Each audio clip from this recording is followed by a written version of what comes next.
So in mountain three, we are going to be looking at the mountain family. Now, this is the mountain where we have um, values being given to children at an early age. This is where a lot of perspective is formed. This is where a lot of perceptions are being formed. So the family is one of the most powerful arms in the whole world, and that is why it is so much on high attack by the enemy, by um, by media, and, and a lot of organization is targeting at the family because of the vital role it has in building any nation. So for there to be any village, there has to be a family, right? For there to be any community, there has to be families. For there to be any local government, there has to be families. For there to be any state, there has to be a family. And for any nation to exist, there has to be a family. The family form um, the wall for which other mountains can be able to function. In fact, I can say that the family as a mountain of influence is the the anchor for which other um, mountains of influence thrived on to be able to survive. Because for there to be a religion family, for there to be a religion as a mountain of influence, there has to be people in there. For there to be art and entertainment, there has to be people there. And these people don't come from the sky, they come from families. So family is very, very important in order to be able to shape the mind, in order to prepare for the future that is ahead. So let's dive deeper to be able to see how is the family a mountain of influence, or among the several mountains of influence. So definition: love and support. So in family is the source of unconditional love and acceptance, where we can be ourselves and find comfort. In family provide emotional, practical, and spiritual support to help us navigate life's challenges. It is only in families you can make so much mistake and still be loved. It's only in family where you commit a lot of errors and you are still loved by either your mom or your dad. And a lot of people in our society today have eventually veered off the path, and they are having serious crisis in their marriages, not because they have intention to have bad marriages, but because what was rejected to them while they were growing up is what they are practicalizing. And that is why in family you have it's the best place to model what we want for the world to see. It is in family. My family is it's like a mold, right?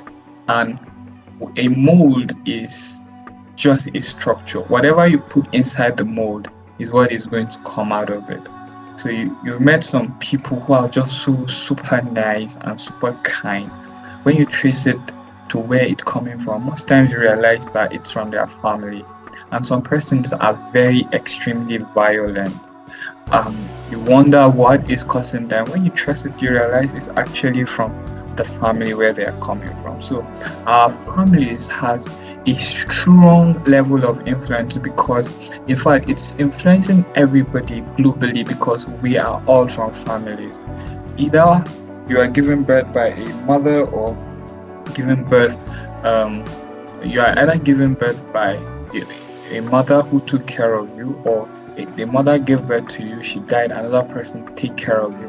But all of those persons who took care of you are your family. So family has a very strong role in ensuring that we have a better world. So, as married people who have family, or as a child who belongs to a family, we have a role in making our world a better place by ensuring that we have every single attention being put in place, and that attention has to come from the place of love and support. Okay, so moving further, we are going to be looking at the biblical study or support for why family is one of the 7 mountains of influence. So the first one is Ephesians chapter 22, 5 verse 22 to 23. It says, this passage outlines the roles and responsibility of husband and wife in a Christian home.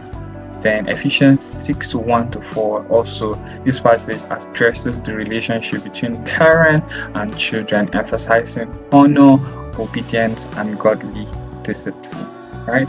So now, in our family, we have to understand that there are structures for which there are structures for operations, and most times when you see a family that is disorganized, it's because of lack of structure, because of lack of root. So maybe the wife is trying to be the root, the husband is trying to be the leaf, and there are misrepresentation of responsibilities.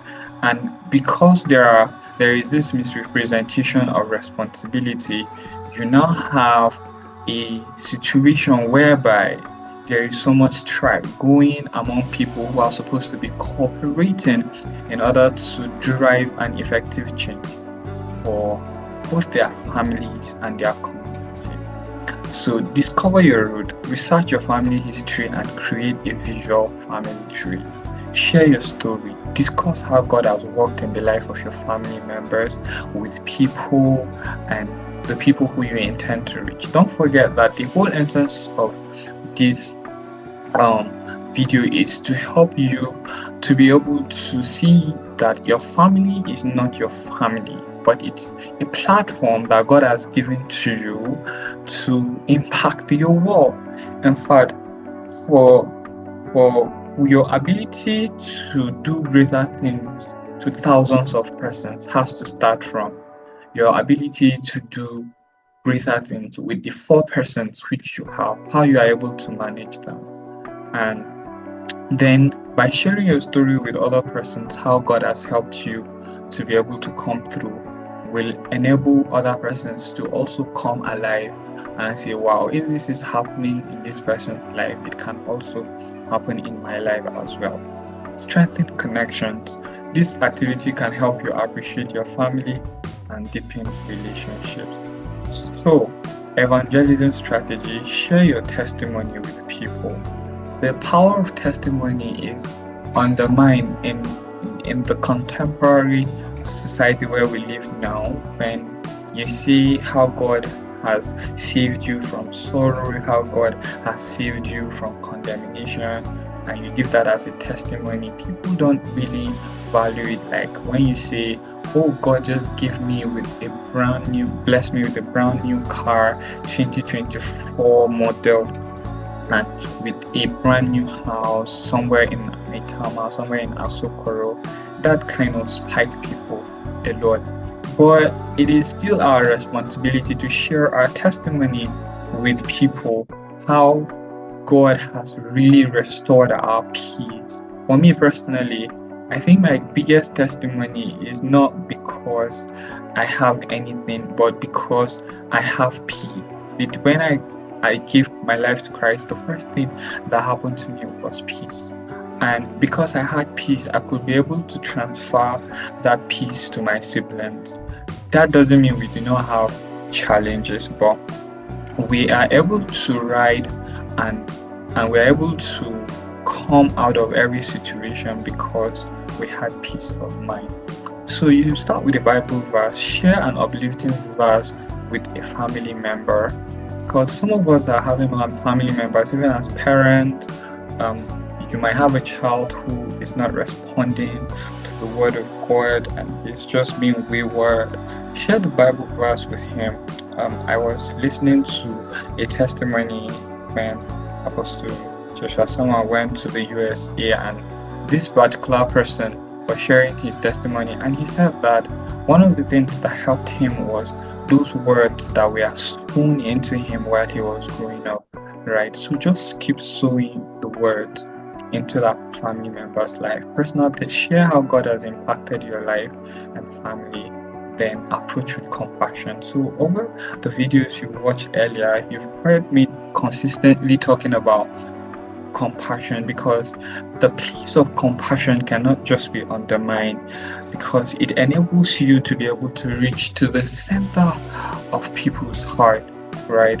And it enables you to be able to have the minds of people open to you. And because you are dealing with their heart and not their head, you have higher chances to create more impact.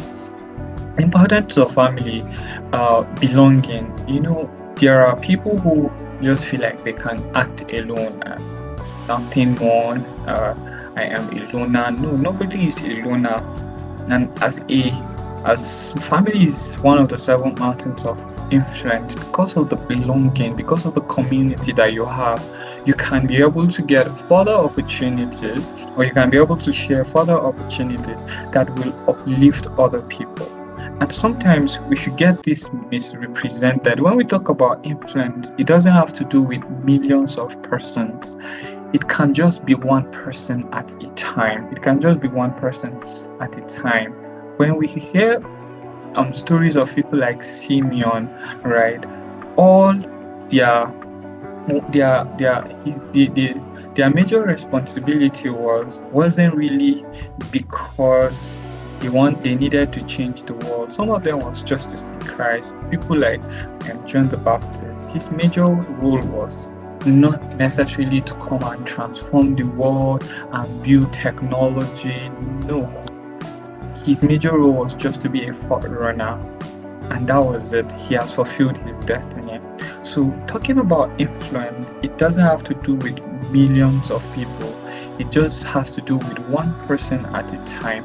And if there is grace for you to be able to reach out to millions of persons, then so be it. But staying consistent at focusing on one thing at a time and being grateful to God for the privilege to have in doing that particular thing is what makes you to be an influential person. The ability to be able to have a say in people's life and they're able to listen to you is what influence simply means. So family encourage belonging.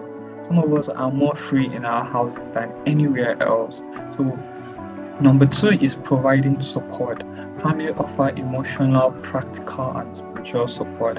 Then legacy. Family pass down values, traditions, faith to future generations. So there are children who are very respectful, very cautious, very admirable, and very neat. And you just really look at some of them are business oriented. And when you look at them, you realize that this thing was passed down from family members. So that is these are the importance of family. Strengthening family bonds. So how do we strengthen family bonds? As someone who sees himself to be a person of influence using family, you must understand the essence of quality time. Spend meaningful time together, engaging in shared activities and conversations. As a father, your responsibility is not just to be providing for your family. As it is as important as it is, you must understand that spending time with your family member is also providing for them. So just because you have been able to pay school fees, you have been able to buy food, you've been able to buy clothing, there are things that money cannot buy, and that thing is spending quality time with them. The second part is communication. Foster open and honest communication, listening to each other's needs and perspective, right? So when